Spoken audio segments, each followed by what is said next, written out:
Hey guys, welcome back to my channel. This is the second part of Dharamshala and अभी हम जा रहे हैं द तिब्बतियन म्यूजियम। ये म्यूजियम जो है काफ़ी ऊपर है एंड इसके जो रोड है वो काफ़ी ऊपर साइड में है। सो आपको बहुत ध्यान से चलाना पड़ेगा गाड़ी। एंड एक टाइम में तो एक ऐसी जगह पे रोड आता है जहाँ पे एक्सीलेटर मारने में भी गाड़ियाँ बहुत ऊपर नहीं चढ़ पाती है, तो राइट लेफ्ट करके ही ऊपर चढ़ना पड़ता है। एंड बहुत अच्छा म्यूजियम है, शांत है बहुत ज़्यादा, मैंने ये नोटिस किया है। एंड मैं जब यहाँ पहुँचा तो यहाँ पे कोई था ही नहीं, बहुत शांत था। सो फिर बाद में मेरे को पता चला कि वो पूरा सोसाइटी ही तिब्बतन लोगों का है एंड उन लोगों ने यहाँ पे म्यूज़ियम बनाया है।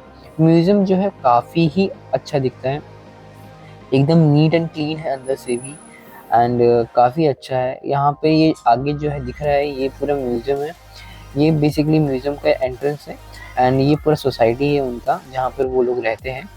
And let's see the inside view.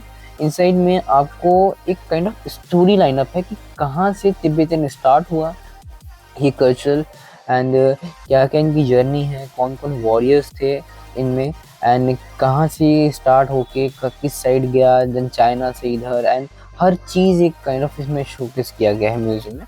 काफ़ी अच्छी चीज़ें हैं। इवन यहाँ पे ये चीज़ भी है कि कौन से उनके क्लोथ्स रखे हुए, उस टाइम में कौन सी चीज़ें यूज़ किया जाता था एंड ये म्यूजियम बहुत नीट एंड क्लीन लगा मेरे को, तो बेस्ट में गए थे। सो मैं अभी जस्ट बाहर आया हूँ म्यूजियम से। म्यूजियम का मैंने सारा फोटो वीडियो नहीं बनाया है। क्यों नहीं बनाया है बेसिकली, क्योंकि मैं नहीं चाहता कि पूरा आपको मैं यहाँ पर शो करूँ बेसिकली। सो थोड़ा थोड़ा सा इवन हाँ थोड़ा डिस्टर्बेंस हो गया था। सो मैं नहीं चाहता कि मैं पूरा शो करूँ हर चीज़। अगर मैं पूरा शो कर दूंगा तो हम लोग जाएंगे नहीं बेसिकली, सो इसलिए थोड़ा मोड़ा शो किया था। काफ़ी अच्छी जगह है ये, आप ज़रूर आइए। मेरे पीछे ये स्पीड है एंड इवन ये पूरा सोसाइटी का बनाया गया है, काफ़ी बढ़िया है ये। अगर आप धर्मशाला आ रहे हैं प्लीज़ मस्ट विजिट है।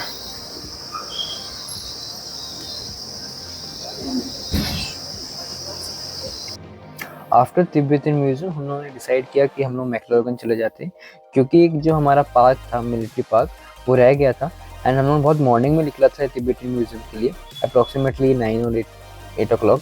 सो वो उस टाइम ओपन नहीं होता है, उसका टाइमिंग है 10 से लेके 5:30 बजे तक। सो हम लोग डायरेक्टली फिर वो अटेंड करके मैक्लोडगंज के लिए निकल गए।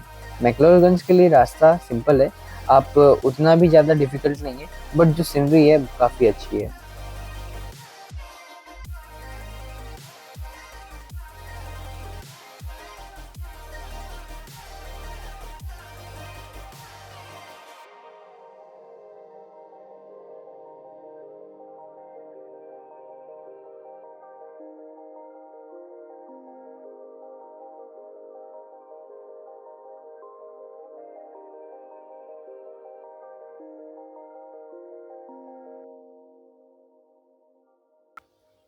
सो फाइनली हम मैक्लोडगंज पहुंच गए थे एंड यहाँ पे आपको स्कूटी लगाने के लिए जगह नहीं मिलेगा, ना ही आपको जगह मिलेगा कार लगाने के लिए। तो आपको यहाँ पर स्टार्टिंग में ही पार्किंग स्लॉट मिल जाएगा, वहाँ पे ही लगाना पड़ेगा।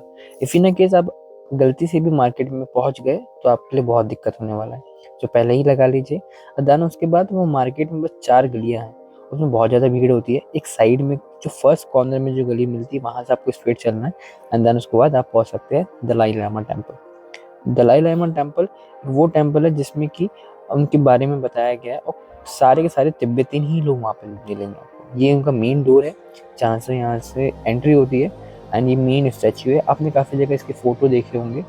सो यहाँ से अगर आप आगे जाएंगे सो वहाँ से आपका स्टेयर्स आ जाता है एंड देन उसके बाद फिर जो टेम्पल आ जाता है। जब आप वो स्टेयर से चलते जाएंगे सो वहाँ पे आपको फर्स्ट फ्लोर सेकंड फ्लोर मिलेगा एंड फर्स्ट फ्लोर में बेसिकली एक काइंड ऑफ एक बहुत बड़ी मूर्ति है एंड सेकंड फ्लोर पे ये एरिया है। मेरे को नहीं पता कि उस दिन शायद कोई फंक्शन था या नहीं पता कि क्या था, बट यहाँ पे मैंने गूगल में भी सर्च करके देखा था पर फंक्शन तो नहीं था। बट यहाँ पर हर जगह तिब्बती ही लोग थे, इंडियन बहुत कम दिख रहे थे मेरे को एंड उन लोगों का कुछ यहाँ पे काइंड ऑफ एक रिचुअल चल रहा था।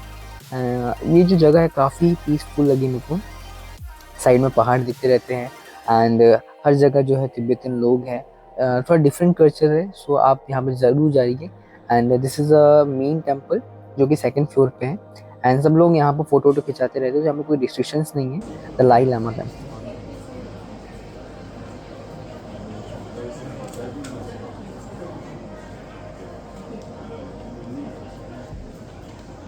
देन आफ्टर दैट हम लोग वहाँ से निकल के एक पार्क आए हैं जो कि द जॉर्ज चर्च के जस्ट सामने है। एंड ये इसका फीस था 50 रुपीज़ पर पर्सन।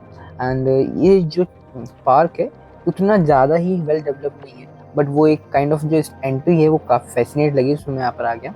जस्ट सामने ही है चर्च के। एंड ये काफ़ी पीस जगह है, यहाँ पर भी ज़्यादा लोग रहते नहीं हैं, तो आप चिल आउट कर सकते हो अपने फैमिली एंड फ्रेंड्स के साथ। एंड यहाँ पे एक थोड़ा सा यूनिक चीज़, एक पाथ बना के रखे रोप में, जिसमें कि आप मस्ती मजाक कर सकते हैं बेसिकली।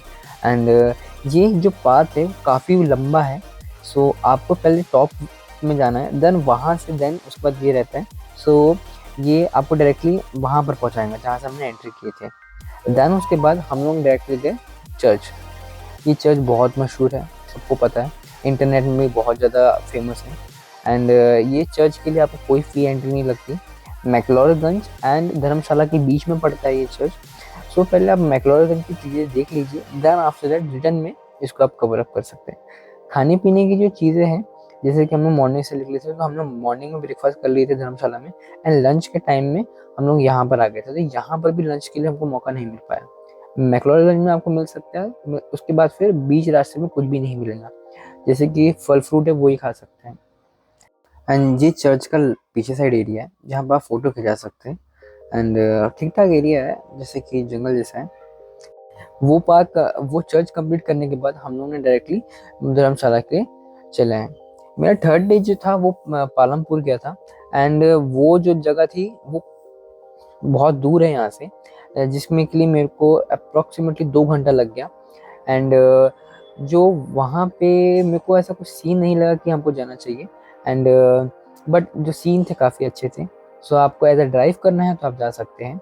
एंड ये जो पॉइंट है ये बेसिकली एक वो पॉइंट है जहाँ पे लोग रुक के फ़ोटो वोटो खिंचाते हैं, सो यहाँ पर रुक सकते हैं। ये जो पॉइंट है मैक्लोडगंज एंड धर्मशाला के भी बीच में पड़ता है, एंड ये बहुत फेमस है यहाँ पर रुक के आप फ़ोटो वोटो खिंचा सकते हैं। सो ये बेसिकली मिलिट्री पार्क है, जहाँ पे जितनी भी हमारे देश में लड़ाई हुई है, जहाँ पे जिन जिन सैनिकों ने हमारे लिए कुर्बानियाँ दी हैं, उसके बारे में, उनकी उनके नाम एंड किस ईयर में हुआ था, वो एक काइंड ऑफ वहाँ पर बनाया गया है। और काफ़ी बड़ा पार्क है ये, मतलब कि आप अपनी फैमिली फ्रेंड्स के साथ आए तो काफ़ी टाइम लग जाएगा इसको एक्सप्लोर करने में, क्योंकि राइट साइड से आप जाएंगे, देन उसके बाद फिर लेफ्ट साइड में बहुत ज़्यादा बड़ा है, एंड नीचे आप जा सकते हैं जहाँ पे बेसिकली एक रिवर बह रही है। ठीक है, तो काफ़ी बड़ा पार्क है, तो इसको एक्सप्लोर करने के लिए आपको मिनिमम टू मिनिमम मेरे को लगता है 1 घंटा तो आपको चाहिए ही चाहिए। एंड ये इतना बड़ा है कि आप लोग अकेले तो मेरे को नहीं लगता कि पूरा कवर अप कर पाएंगे। सो ये राइट साइड का एरिया है, सो मैं स्टार्टिंग राइट साइड से स्टार्ट किया हूँ, एंड देन उसके बाद सेंटर में जाऊँगा, और देन उसके बाद लेफ्ट साइड जाऊँगा। सो राइट साइड में आपको बेसिकली छोटे मोटे अच्छा सा एक ग्रास व्रास वाला एरिया मिल जाएगा जहाँ फोटो क्लिक कर सकते हैं। एंड देन उसके बाद चलते हैं हम सेंटर एरिया। वहाँ से राइट साइड से मैं निकल के पहले कवर अप किया, देन उसके बाद सेंटर में आया। ये जो जगह है जहाँ पे जितने भी हमारे इंडिया पे वॉर हुए हैं, इंडो पाक, देन उसके बाद फिर चाइना वॉर, सबके वहाँ पे नाम लिखे गए हैं, जो जो शहीद हुए, जो इन्वॉल्व थे उस टाइम पे, जिसने लीड किया है। एंड ये जो वॉल है काफ़ी सारी, जैसे कि मैंने तो यहाँ पर 2 दिखाया, उसके जस्ट पीछे भी है। लेफ्ट साइड में बहुत बड़े बड़े ट्री हैं जहाँ बहुत अच्छे से फ़ोटो खिंचा सकते हैं, यहाँ बैठ सकते हैं। एंड जस्ट इसके नीचे जाएंगे तो रिवर पड़ जाती है। एंड अगर लेफ्ट साइड में ही आप स्ट्रेट जाएंगे तो आपको वहाँ पे एक छोटा सा पार्क पड़ जाएगा। So let's start the itinerary and budget part of this video. Okay, so यहाँ पर दिक्कत ये है, जब धर्मशाला में 2 प्लेसेस है, बेसिकली एक मैक्लोडगंज पड़ जाता है जो कि ऊपर साइड, और धर्मशाला पड़ जाता है। तो हम यहाँ पर सेग्रीगेट करना बहुत मुश्किल हो जाता है कि धर्मशाला में कहाँ कहाँ घूमे और मैक्लोडगंज में कहाँ कहाँ घूमे। ठीक है, 2 अलग अलग चीज़ है, और दोनों का जो रास्ता है, ठीक है, एक सिमिलर पाथ में जाता है। सो बेसिकली 45 का मिनट लगता है आपको धर्मशाला से मैक्लोडगंज। तो धर्मशाला की जो भी चीज़ें हैं मैं यहाँ पर डाल दूंगा कहाँ कहाँ आपको जाना है, ठीक है। अगर धर्मशाला ही जा रहे हैं तो ये जगह इनफ है, इतनी जगह में आपका धर्मशाला कंप्लीट है, ज्यादा और कुछ है नहीं वहाँ पे। ठीक है। मैक्लोडगंज की बात करते हैं और 2-3 और वहां पर कहते जगह है जहां आप जा सकते हैं, वो मैं यहाँ इससे डाल दूंगा। ठीक है। सो आपको स्क्रीन में दिख गया होगा कि कहाँ पर कहाँ कहाँ जाना है। ठीक है। तो इसके अकॉर्डिंग अपनी आइटनरी बना लेना मॉर्निंग से लेकर नाइट में। ठीक है। जैसे मैंने बनाया है कि पहले स्टेडियम, देन पार्क, देन उसके बाद फिर तो ये तिब्बतन जो म्यूजियम था, ये सब चीज तो वो अच्छा था मेरे हिसाब से। तो देन कम्स टू बजट।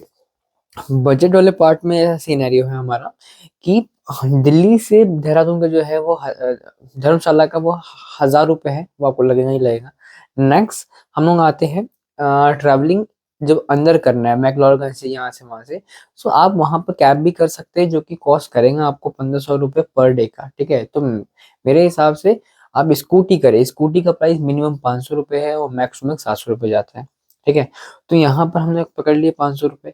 ठीक है। देन उसके बाद जो मील का प्राइस है, अगर एक दिन की बात करें तो 600 to 750 जाता है, ज्यादा कॉस्टली भी नहीं है वो जगह।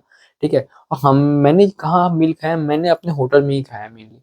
ठीक है ना। बाहर भी मैंने खाया एक आध जगह जहाँ मेरे को बहुत मिनिमम कॉस्ट लगा, 100 रुपये, 150 रुपीज भी खाली। तो उतना ज्यादा डिफरेंस नहीं है। तो देखा जाए तो आप बाहर भी खा सकते हैं, उसके मेन मॉल रोड जो है वहां पर भी खा सकते हैं। ठीक है। तो घूमना हो गया, ये हो गया ट्रैवल। एंड मोटा मोटा अगर आप हिसाब से लेके चल रहे 1,000 रुपये उसका, 1,500 रुपये 3 दिन के लिए अगर जाएंगे तो अपना स्कूटी का, देन फूड का 750 रुपीज। ठीक है। और पेट्रोल का भी लगेगा तो हमें 2,000 रुपये हम पकड़ के चलते हैं वहाँ पे। 3,000 ये हो गया और मैक्स टू मैक्स 5,000 में आपका पूरा ये ट्रिप हो जाता है। ओके। सो गाइस, अगर आपको धर्मशाला जाना है तो 5,000 में आपका पूरा ट्रिप हो सकता है। बेस्ट टाइमिंग आपके लिए बेस्ट होगा विंटर सीजन में, विंटर बेस्ट होता है उसके लिए। एंड जब भी आपको मन करे कि इंडिया का मैच है उस टाइम में आप जा सकते हैं। So stay tune with me and I will post next journey on Spiti valley. So stay tune, bye bye.